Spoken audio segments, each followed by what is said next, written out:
In the busy neighborhood of Sunset Villas, where people's business was everybody's entertainment, lived Chantel, a curvy, confident, loud, and love-drunk woman who believed she had the perfect man in Reginald, her tall, brown-skinned boyfriend, with abs that looked like they'd been photoshopped by God himself. For 2 years, Chantel and Reginald lived like a social media couple goal, matching pajamas, TikTok dances, bae this and boo that. The neighbors adored them, especially Auntie Mansa, the neighborhood gossip queen, who always said, if Reginald and Chantel ever break up, I will stop drinking Lipton tea. That kind of love only happens in movies and Nigerian series. But one unfortunate Tuesday evening, everything changed. Reginald came home looking serious, his forehead folded like puff-puff dough. Chantel, wearing her silk robe and cucumber mask, looked up and smiled. "Baby, you're home early. Should I make your favorite jollof or swallow tonight?" He sighed deeply, then dropped the bombshell like a police checkpoint announcement. "Chantel, you're not sweet." She froze. "Wait, what do you mean I'm not sweet? I use honey scrub, eat fruits, even drink pineapple juice on an empty stomach." No, not that type of sweet," he said, scratching his head. "I mean, you're not sweet down there." The words hit Chantel like a flying flip-flop. She stood there, mouth open, as he picked up his duffel bag, muttered something about finding real sugar, and walked out. The next day, the whole compound knew. Auntie Mansa had already set up her folding chair by the gate with her tea mug, narrating every detail like she was CNN. "Hey," they said Reginald told her she was bitter like neem leaf. Some men have no fear of God." Chantel was heartbroken. She cried for days, stopped eating, and only came out at night to dump used tissues in the dustbin.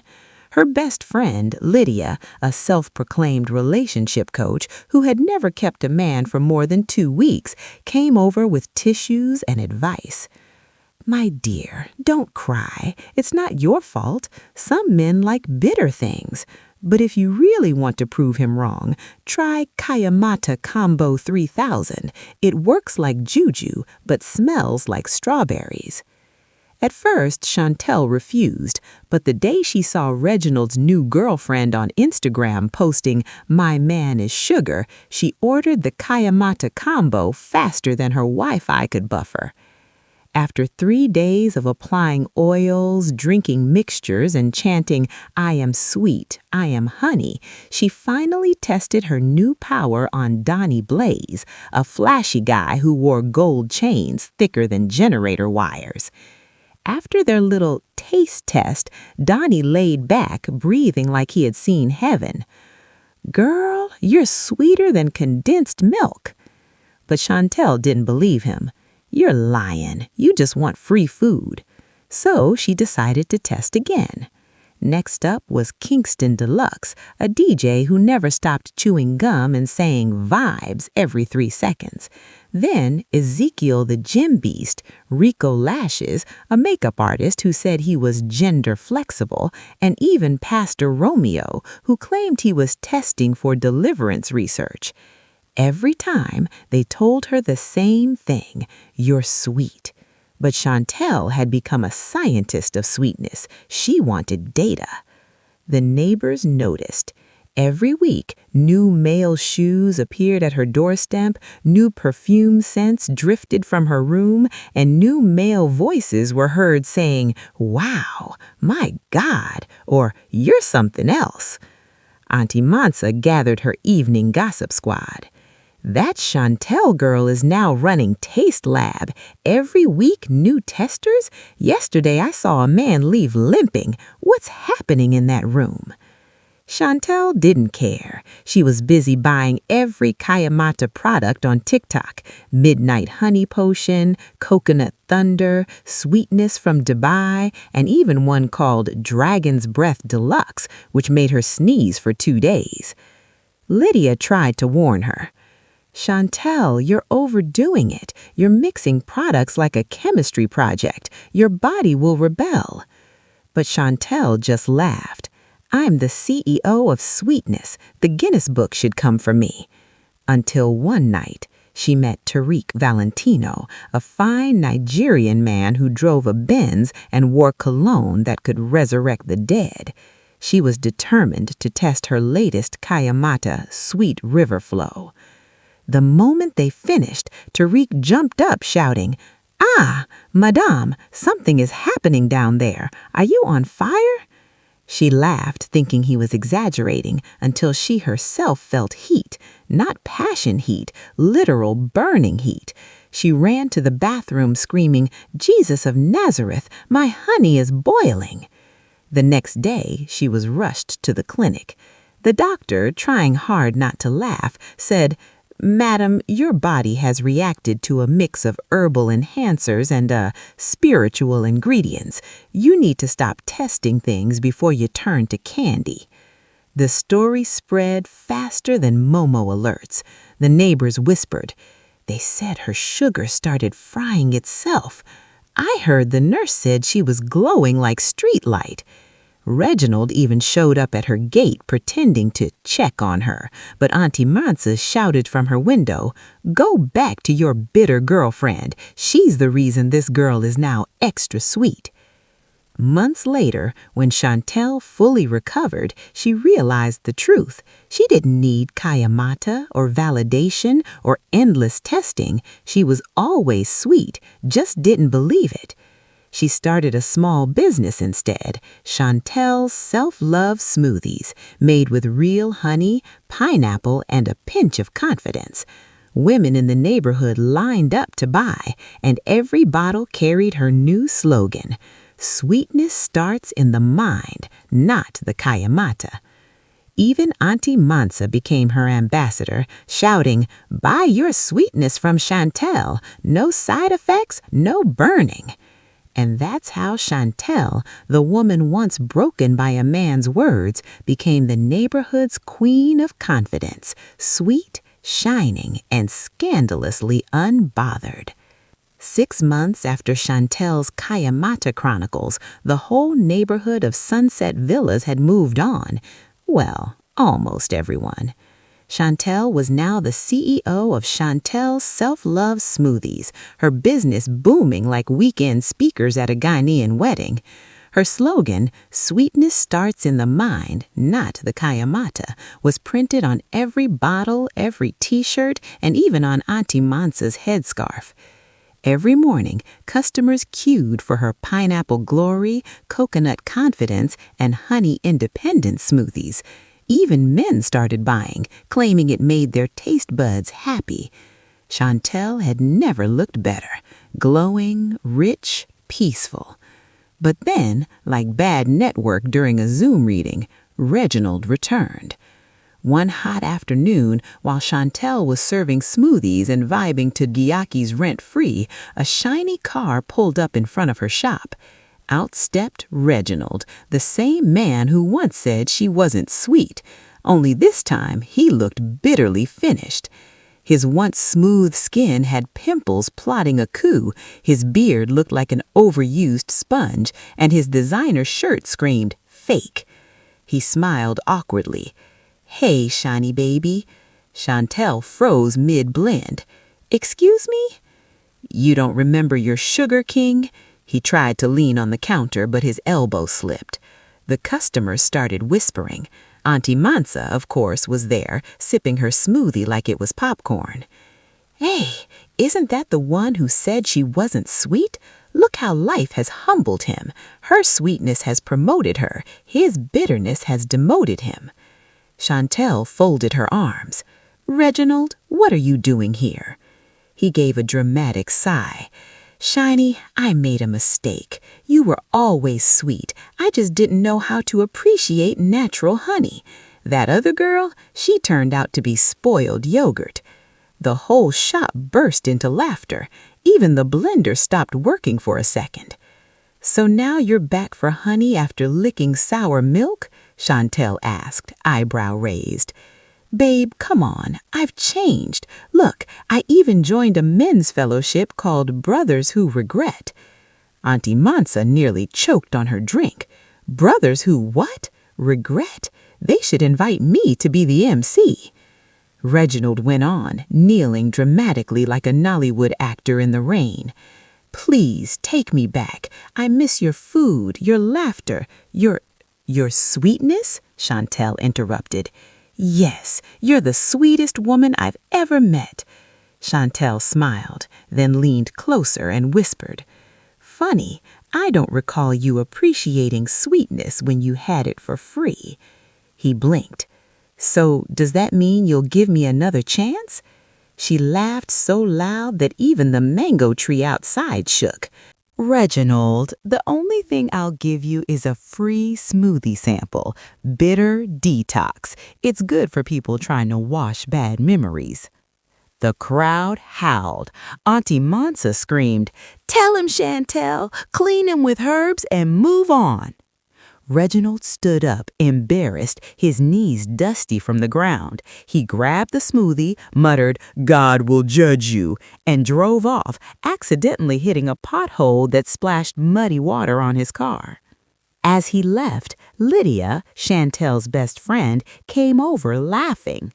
Sis, that was legendary. You gave him a taste of his own bitterness. Chantel winked.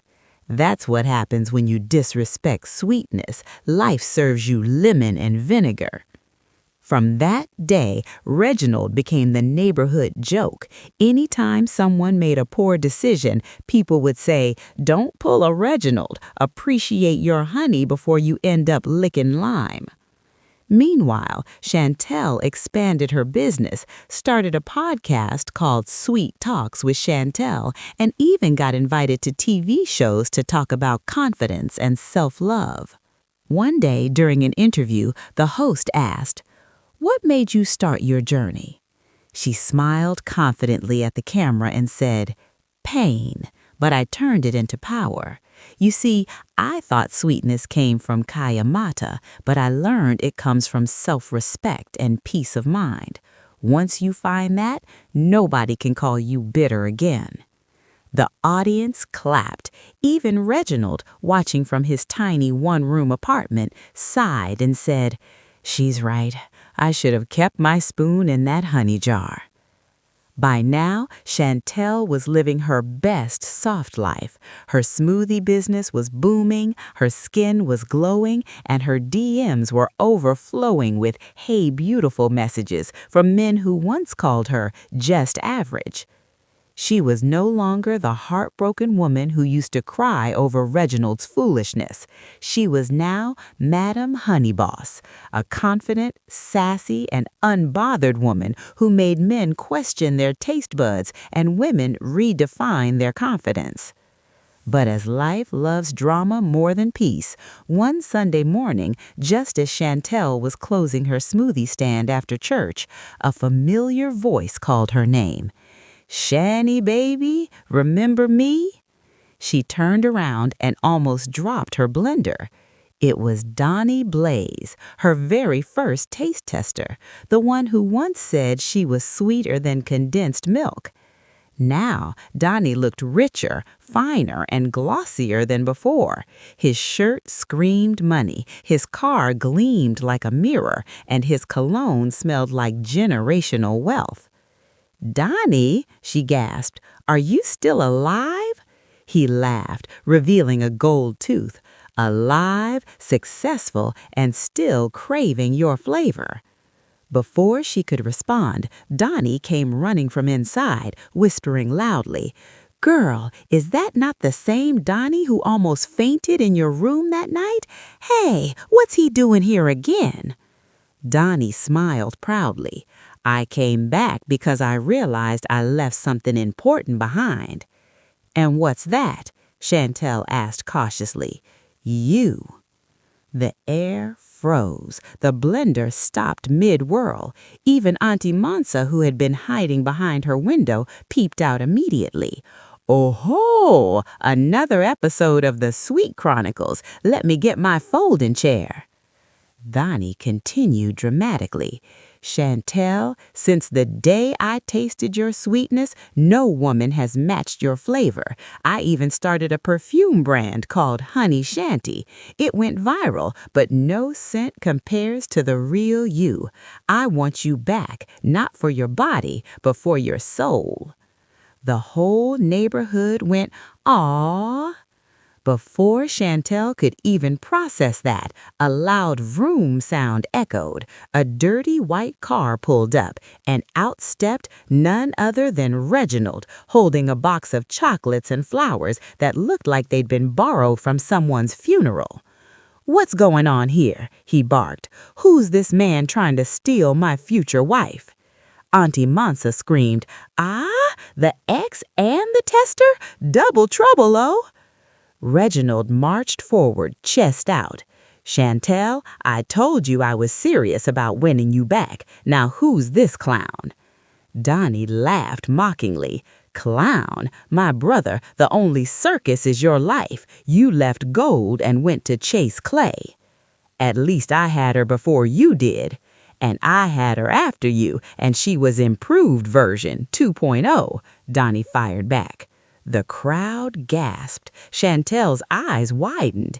"Excuse me? Am I a phone upgrade? You people have turned me into a software upgrade?" Lydia whispered, "Girl, please let 'em fight. I've been bored all week." And they fought, not physically, but verbally, like two men competing for an Oscar. "Reginald, I knew her first. Donnie, but I tasted the improved recipe. Reginald, you don't deserve her.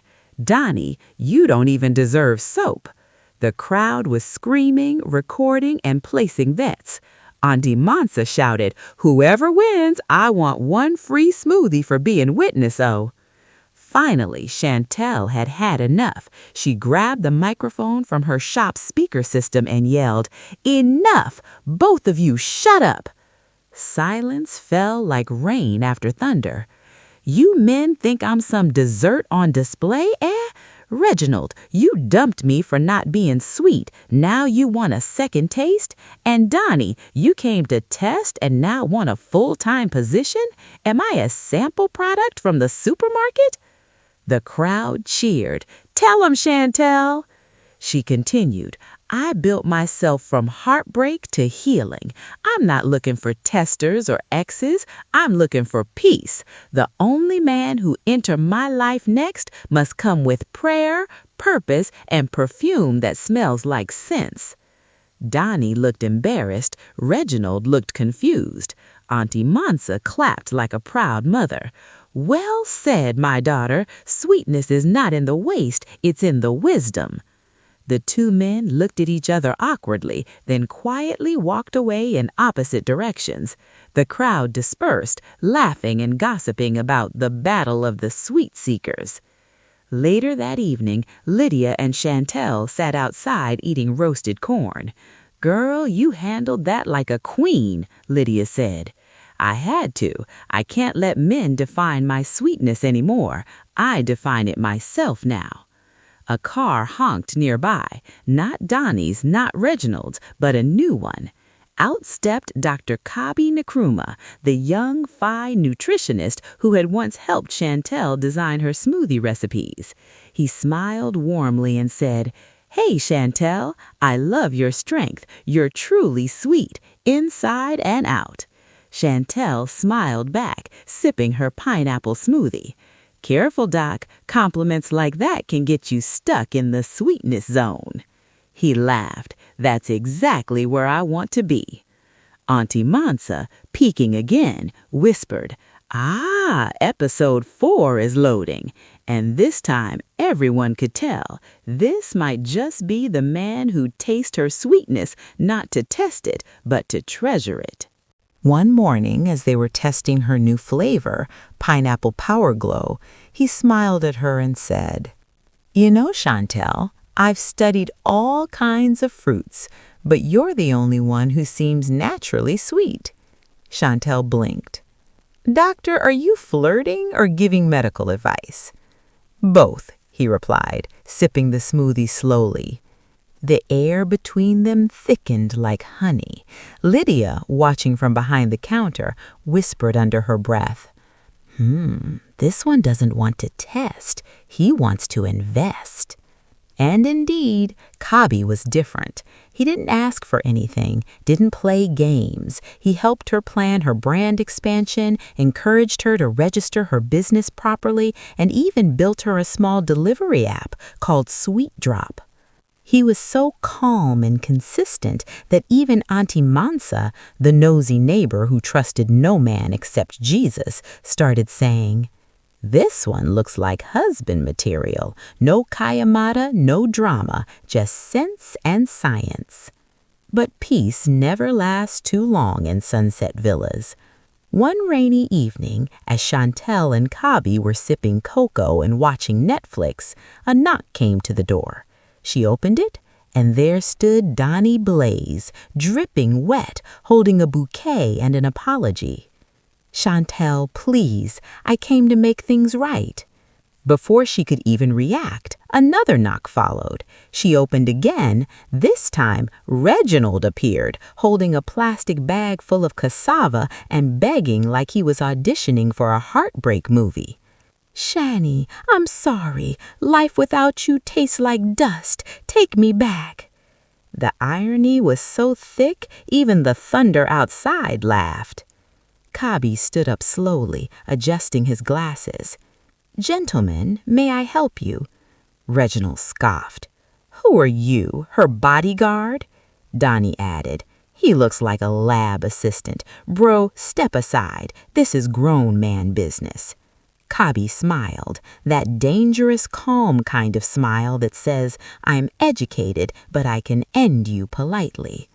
Actually, I'm the man who values what both of you lost, and I don't need to prove anything. My actions already did."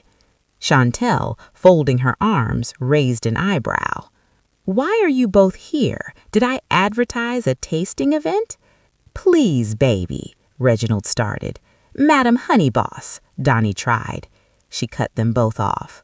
"Enough. Both of you had your chances. You didn't appreciate me when I was still mixing kayamata and tears. Now that I've mixed purpose and peace, you want to come back? No refund policy, please." The crowd outside, who had somehow gathered in the rain because gossip doesn't respect weather, clapped.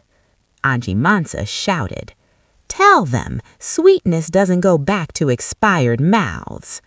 Reginald tried to argue, but Kabi calmly stepped forward, put his arm around Chantel's shoulder, and said, "Gentlemen, please leave. The sweetness you're chasing is under new management." And just like that, they both left, one tripping on a stone and the other slipping in the mud. That night, Kabi made dinner for Chantel, healthy, tasty, and romantic. As they ate, she looked at him and said softly, "You didn't have to defend me like that." "I didn't defend you," he said, smiling. "I protected peace. Ours." She blinked. "Ours?" "Yes," he said, leaning closer. "You're the sweetest thing I've ever found, and I'm not here to test it. I'm here to keep it." Chantel blushed so hard her smoothie straw almost melted. Auntie Mansa, of course, had her window half open, whispering to Lydia on the phone. The doctor has entered the sweetness factory. Wedding loading." Weeks later, pictures started circulating, Chantel and Dr. Kabi at a fancy dinner, matching outfits, glowing smiles. The caption read, "When you stop chasing approval and start choosing peace, real love finds you." Reginald and Donnie both saw it. Reginald sighed and said, "She's really gone." And Donnie replied, "She didn't leave, she just upgraded." Months later, Chantel and Dr. Kabi's wedding became the talk of the town. The invitation card said, "No kayamata, no drama, just pure sweetness." Even Auntie Mansa wore a gold dress and bragged, "I told you all, I said the doctor would cure her heartbreak disease." As the couple danced their first dance, Chantel whispered to her husband, Who would have thought I'd go from being called bitter to being somebody's forever sweetness?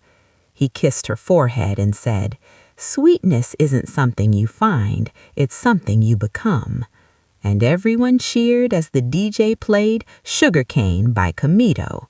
From heartbreak to healing, from Kayamata to confidence, Chantel had finally found her forever flavor. Months after her beautiful wedding, the once heartbroken, doubted, and gossiped about Chantel sat on her balcony one quiet evening watching the sunset. The same neighborhood that once whispered about her pain now celebrated her glow. Her smoothie business had grown into a real company, Honey Haven by Chantel. She'd opened branches in 2 towns, employed other women, and started giving talks about confidence and self-worth. Auntie Mansa, now her proud ambassador, introduced her everywhere as "my daughter, the queen of sweetness, natural flavor, no additives." Lydia, her best friend, was now her business manager and still the chief of dramatic comments. Life was peaceful, simple, and genuinely sweet. That night, as her husband, Dr. Kabi, walked up to her with 2 glasses of chilled juice, he smiled and said, "From Kayamata to Empire, who would have thought?" Chantel chuckled softly. "Funny, isn't it? I used to think I needed something magical to be loved, but all I needed was to love myself." He nodded, placing a kiss on her forehead. "And that's what made you magical." The street below was calm, filled with laughter from kids and neighbors chatting. Auntie Mansa's voice echoed faintly from somewhere. "Sweetness doesn't come from herbs, it comes from healing." Chantel laughed, raising her glass toward the horizon. "To healing, to peace, and to real sweetness." Kabi clinked his glass with hers and whispered, "And to the woman who turned pain into purpose." And as the sun disappeared behind the clouds, Chantel leaned against him, smiling, no longer chasing validation, no longer proving anything. She had found everything she once searched for inside herself. Because true sweetness isn't tested, it's lived. Thank you for watching my video to the end. If you enjoyed this story, don't forget to like, comment and subscribe to my channel for more African tales. Until next time, may your path be blessed.